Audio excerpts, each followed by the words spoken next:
My name is Aslam Mullah and I am a registered attorney, and in today's video I'm going to be talking about antenuptial contracts.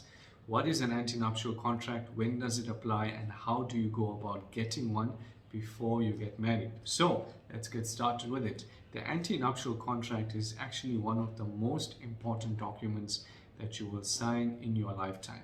The reason why is because if you are getting married and you don't sign an antenuptial contract, then in essence your marriage is automatically done in terms of incommunity of property.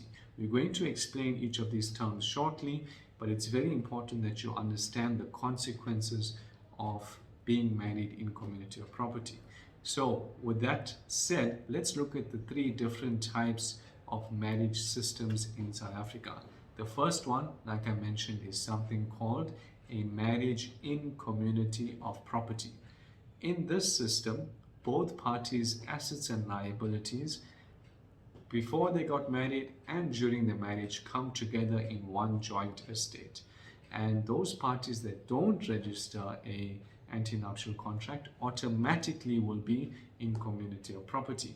Now you might say, well, that's wonderful. I mean, we're married, we can have one combined estate, we love each other, and that's fantastic. However, I must caution you, it doesn't only deal with assets, it also deals with liabilities, meaning your spouse's creditors can also come after you for your spouse's debts. And you might say that's a bit unfair, but that is in community of property. Also, your individual capacity to enter into a contract is very limited. You need your spouse's permission because there is one joint estate. Therefore, there is no such thing as individual ownership of assets because everything goes into a joint estate. And the liabilities, that is the highest risk that you face. The second type of system is something called a marriage out of community of property. And that is where both parties have signed a document called an antenuptial contract. Each party has their own contracting power, and also they have their own estate which is completely separate from the other party. Their creditors can't come after you and your creditors can't go after them. The third one is something called a marriage out of community of property, but with the accrual system. This is a hybrid between out of community of property and in community of property.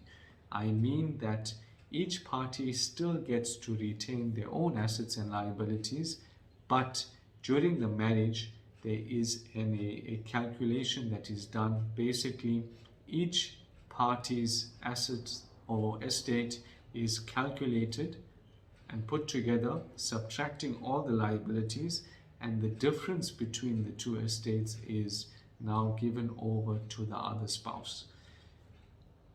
In summary, it is best to go with an antenuptial contract and best to go with a marriage out of community of property. And the reason why is because that way you make sure that the two estates are completely separate from one another.